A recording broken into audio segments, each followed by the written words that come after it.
I'm Tom Baker, this is Chasing Cars, and this vehicle next to me is our long-term 2019 Volkswagen Golf GTI.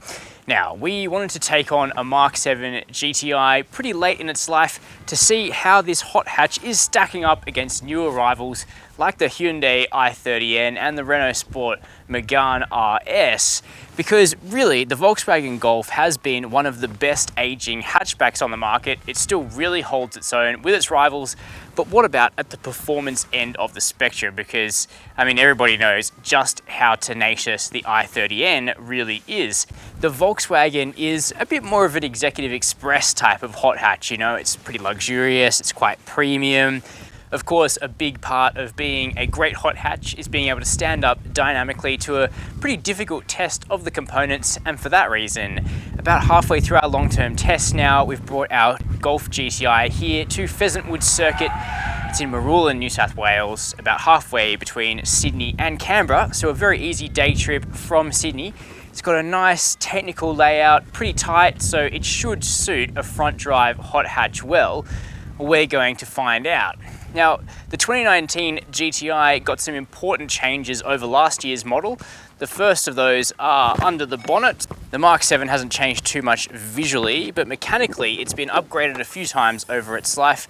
Still got the EA888 Volkswagen 2-litre turbo petrol engine, but it now makes 180 kilowatts of power and 370 newton meters of torque. And that's because here in Australia, the GTI that we get is basically the global GTI Performance.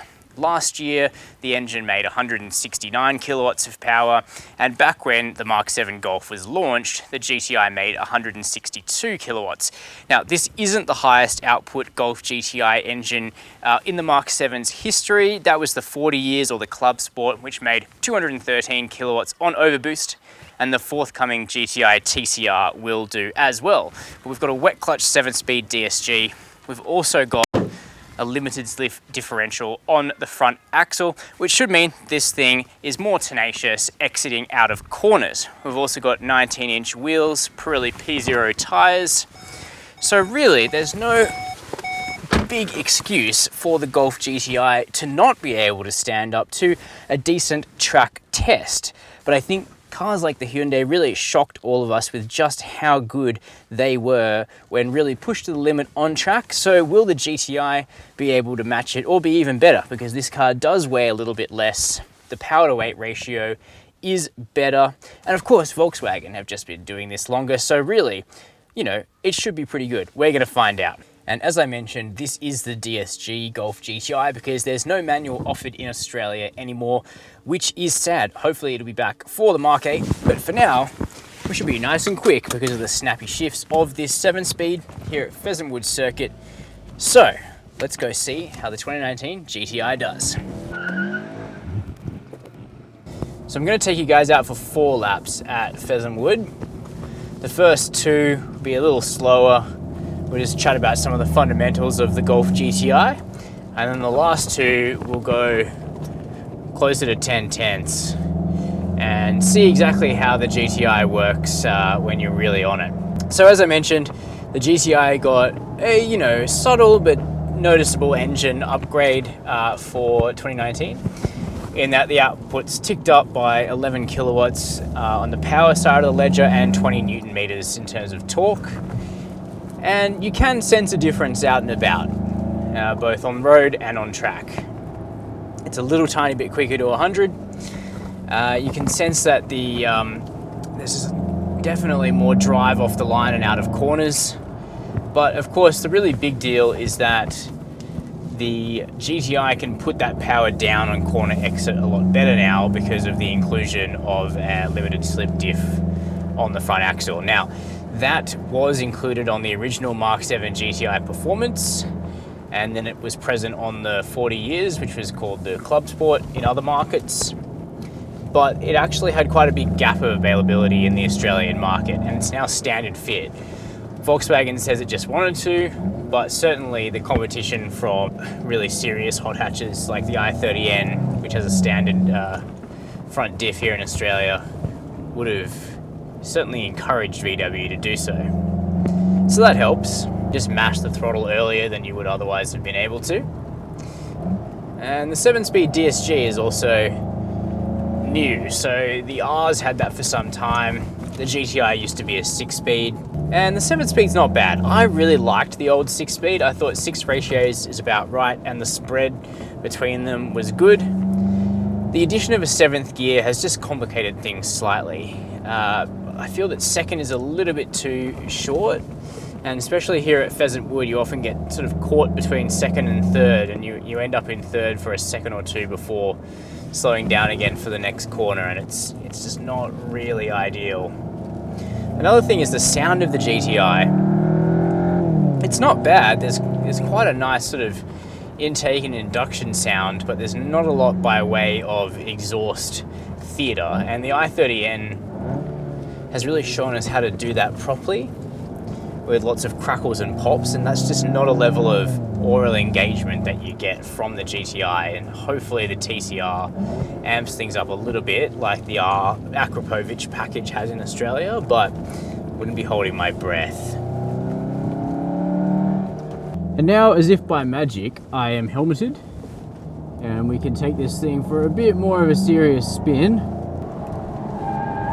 on this long sweeping left-hander here at Pheasant Wood. It's really testing on tyres and on the front diff.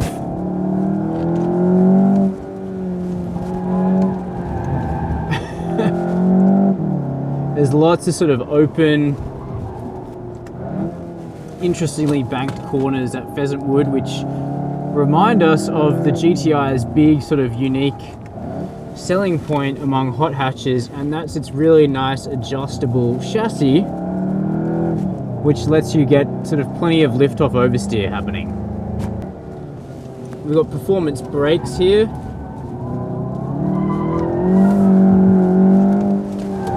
It's just definitely more rabid in every way than last year's GTI. The back just flows around nicely on track. Now, this particular GTI has the sound and style option, which rather bizarrely pairs a premium stereo to an upgraded tyre and wheel package. So, 19-inch wheels and Pirelli P0 tyres. And on the road, grip levels are prodigious. And on track, there's plenty of grip as well.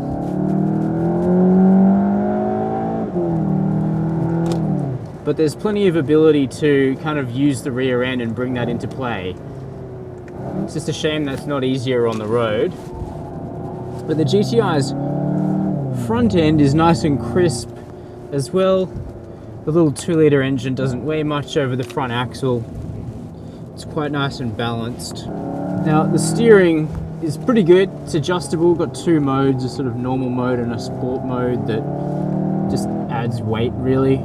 It's got that variable ratio that VW use on their performance cars, so the more you turn the wheel, the proportionally more the front wheels turn, and that feels nice and natural. It also means that you're able to turn nice and tightly without needing to rotate the wheel that far. What you can do is if you just don't have enough lock wound on, you're able to add a bit more mid-corner, and it's happy to follow the path that you're looking to track. The gearbox, it's nice and crisp, but it has a couple of big flaws that I don't like. Firstly, it upshifts for you automatically, and if you're just around the top of 2nd, like you are a lot on this track, it'll just blip you into 3rd with kind of, no real notice when it wants to. And that can kind of throw you off a bit. It's also a little bit slow at times to respond to commands to downshift. I just feel the 6-speed DSG was just a slightly better fit for this car, and of course the 6-speed manual would be even nicer, but there's no doubting that it's quick with the DSG. When you're in sport mode, it pumps in kind of artificial noise into the cabin. It's strange because the GTI actually sounds really good outside the car. Inside it's a bit meh. It'd be nice if the exhaust had, you know, a bit of character to it. Hyundai's really sort of redefined the standard of what one of these things needs to sound like. Now, the adaptive dampers, they're standard. In sport mode, the body sits nice and flat for the most part. There are a few interesting downhill corners here at Pheasant Wood where the body gets quite light and sort of up on its left side, which induces a bit of lift-off oversteer. But by and large, it sits fairly flat. But it's certainly not as stiff as an i30N. And I do think an i30N would just be quicker around this track.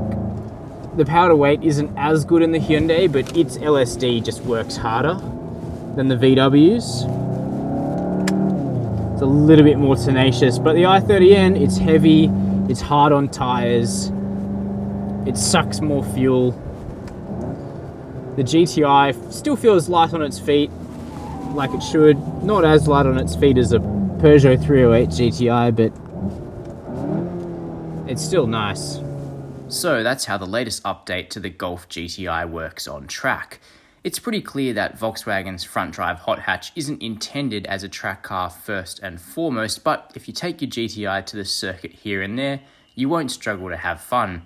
This latest update includes a bunch of track improvements, which include the hard-working front-end limited slip differential, the properly switchable electronic stability control, and heaps of adjustability on the throttle, which was always a virtue of the Golf GTI. Now, there are cars out there better suited to track use, especially Hyundai's i30N, what with its track warranty and all, but the Golf GTI can certainly keep up better than it did before. Plus, this is the car I'd still have as an on-road focused all-rounder. Let me know what you think down below in the comments. Make sure to hit subscribe and the notification bell. And as always, thanks for watching.